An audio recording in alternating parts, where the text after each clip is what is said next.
Hi everybody, Dan Illman and Matt Bernier. The DRF Bets Race of the Day for Wednesday, December the 12th. Race number 7 at Gulfstream Park. We kick off the 50-cent late pick 4 with an intriguing maiden special weight for 2-year-olds going 7.5 furlongs on the turf. You can play the card, you can play this late pick 4 with a DRF Bets account. Sign up at bets.drf.com, receive a 300% deposit match. Here is the field for race number 7. You can access free formulator past performances for this race on the Race of the Day event page at drf.com. Download them, handicap along with us. We'll take the field in post position order, beginning with the first time starter, Matt. That's the number 1 Wacky Pal, and there are a few things to like about Wacky Pal. Number 1, he sold for 67,000 times the stud fee of the sire Friend or Foe after breezing a quarter mile in 21-2 in June. Yeah, and like you say, that's a little bit of a tip-off generally that usually when you see a sire that stands for as little as a horse like Friend or Foe does and the connections are willing to spend as much as they did on him, you'd like to think that there's some ability here. You brought up, it's going to be interesting to see ultimately. It's too early to tell what the Friend or Foes ultimately will be. 1 for 7 with the 2-year-old first-time starters, 0 for 4 as far as first-time turf runners are concerned, but the Dam was 1 for 5 on grass. And this one here, Wacky Pal, is a half to a horse that was 1 for 4 on turf as well. So maybe there's a little bit to be intrigued with. There's still a part of me that looks at it and says this is probably a tough group. Second Dam was a really nice turf sprinter, a true 5-furlong turf specialist. She went 20 for 38 on the turf. The Dam is a half to a Fat Man stakes-winning dirt router, I believe, at Monmouth, and another stakes-winning dirt sprinter. Nice little pedigree. I want to see one, though.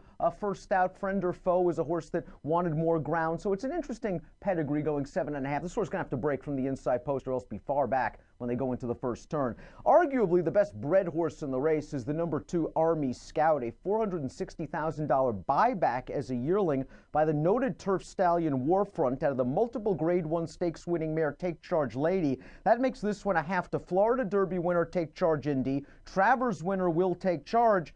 And you got Todd Pletcher and John Velasquez as well, but what bothers me, Matt, is I don't see a workout in about 3 weeks. I think it's something that you have to take note of and also keep an eye on that gap between October the 31st and November the 18th. So clearly there have been some hiccups with this horse as far as morning workouts are concerned, and the fact that he's debuting on the turf to me is a little bit peculiar. The Warfront's about 12.5% with the first-time turf runners, but with that pedigree, you brought up Will Take Charge, you brought up Take Charge Indy. You think of those horses, you think 1 1/8, 1 1/4 on dirt. The fact that they're going to debut him here with all those workouts that are missing, I'm a little bit unsure of what we're going to get first out of the box. The number 3, Rochambeau, was a $39,000 yearling that sold up for $160,000 earlier this year after breezing a furlong in 10-3. Now, his sire, Noble Mission, has gotten off to a slow start at stud, 1 for 38 with 2-year-old first-time starters, 1 for 28 with first-time turf runners. Dan won a couple times on the turf. She's foaled a useful dirt runner in King Zachary. This one going out for a former assistant to Chad Brown, seeking her first lifetime win. Yeah, you brought up King Zachary, this one being a half brother to that one. There's also a half sister in there, China Bella. She was 2 for 14 on grass. So I suppose you want to look at that and say there is some reason to think the turf will work. And you brought up what the Dam was capable of. Boy, I just look at those raw numbers for Noble Mission and I say maybe second time out is going to be better. This horse should have enough bottom. He has been in steady training since Saratoga. The number 4, Front Run the Fed, is the 9-5 morning line favorite going out for Chad Brown. And he was in the livest of live debut races on September the 23rd. I mean, Vekoma is one of the better 2-year-olds on the East Coast right now. That race has produced several next out winners, and the turf debut was just fine. I didn't think it was a strong field, but he kind of got bumped out of the gate, was eager in behind horses, came 3-4 wide on the turn. It was a good, useful effort. Now he's got to go 2 turns for the first time, but he's probably the horse to beat for Chad. Yeah, I think he's the most likely winner of the race. You brought it up. He was a little bit keen going down the backside, and the fact that he finally was able to relax a little bit, came with a belated run, thought it was a fine enough effort. If you think he takes another step forward here, or even comes close to replicating that 75 buyer and somewhere in that mid-90, low 100 range from a time form standpoint, he's the most likely winner of this race. The number 5, Macho Mania, really hasn't done much wrong in 3 lifetime starts. It's just that from a buyer speed figure standpoint, he's a little bit slow. He finished ahead of a next out winner trained by Todd Pletcher, but one that had to drop into the $50,000 maiden claiming ranks to graduate with the 63 buyer. This one's by Mucho Macho Man, has valuable route experience, has a big female family, but gonna have to run faster. Gonna need to pick it up. I have to be honest, I'm a little bit concerned about the fields that he's been in and against. You brought up the Pletcher horse in that run most recently, but the first and second place finishers, they came back and earned buyers of 39 and 47. So it makes me wonder a little bit about the quality that he's been facing. And now, again, if you think that Chad's horse is going to run well, there's some interesting first-time starters, interesting second and third-time starters. I just think he might be in too tough. The number 6, Dr. Allday, a $120,000 yearling, bought back for $150,000 in May after breezing a furlong in 10 and 4. This horse took a lot of money for his career debut back in late October. Didn't break very well on dirt, didn't run very well. This is the first foal out of an unraced half-sister to Corfu, who was a graded stakes winner sprinting on dirt, and Runway Ready, who was a stakes-placed turf sprinter. Dr. Allday deserves another opportunity. He's too well-bred to give up on right away, but again, I want to see one on the turf.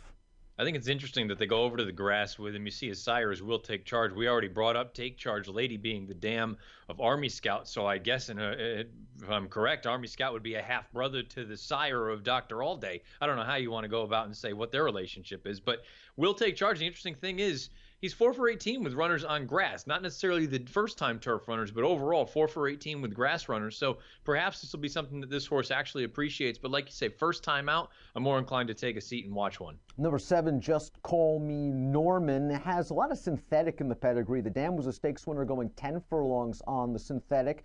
Just Call Me Norman's a half to a stakes place synthetic sprinter, so it's a versatile pedigree. This horse hasn't shown much stamina yet from 3 lifetime starts, but again, has an experience edge over many of these horses.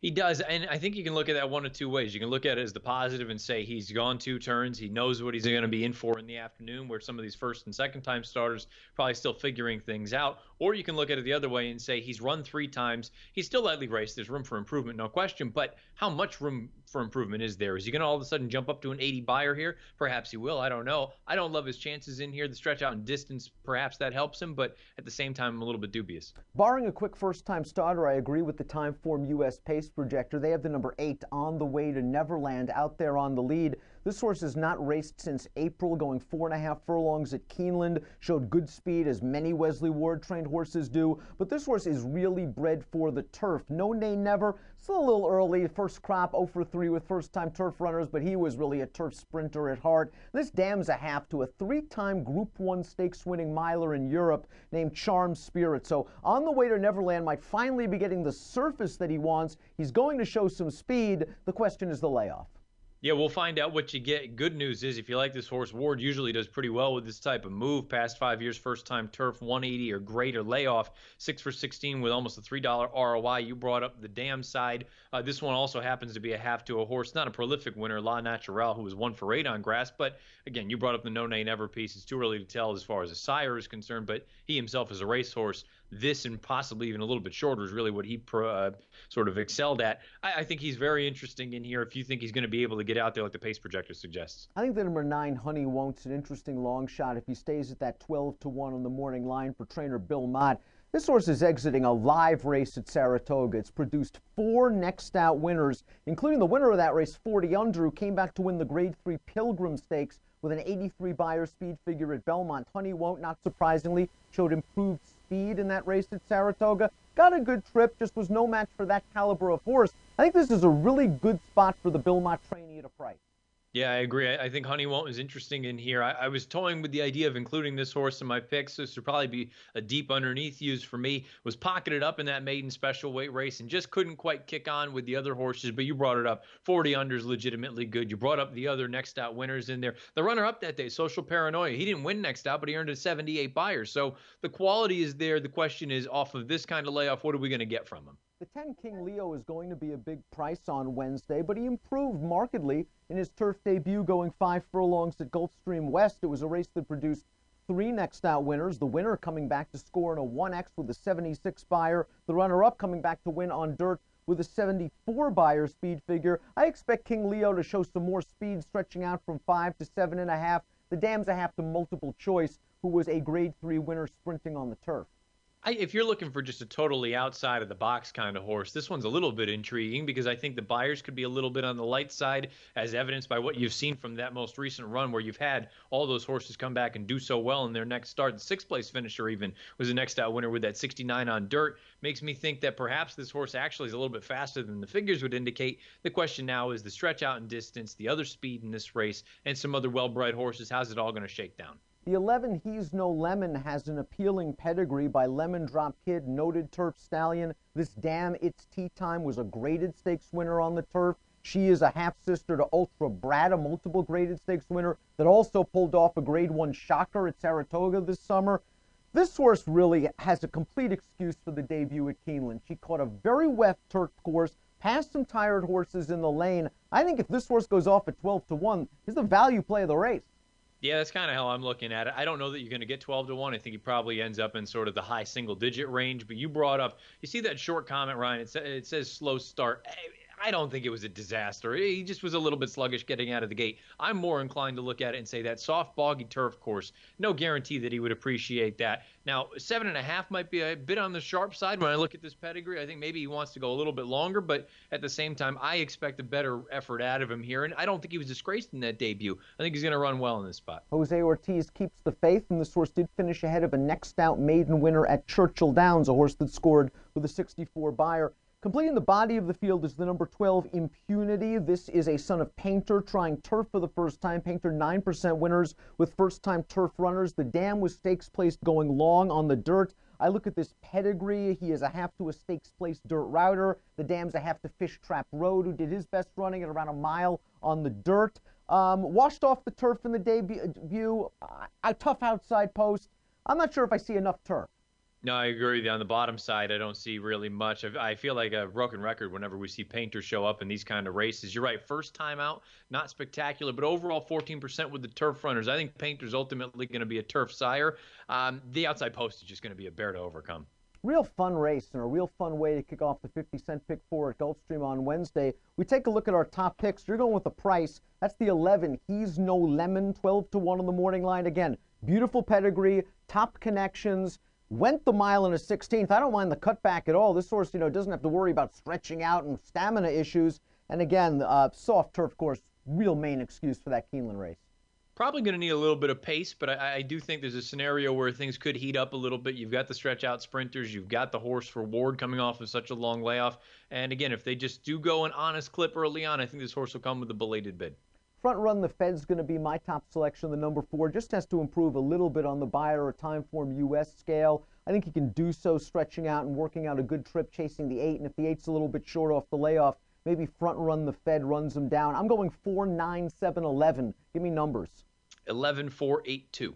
Fun way to kick off the pick 4. Again, make sure you play that bet with a DRF Bets account because you get a 300% deposit match. You deposit 50, you bet with 200 when you sign up for a DRF Bets account at bets.drf.com. An approximate post time for the 7th at Gulfstream on Wednesday, 3:34 Eastern. Good luck.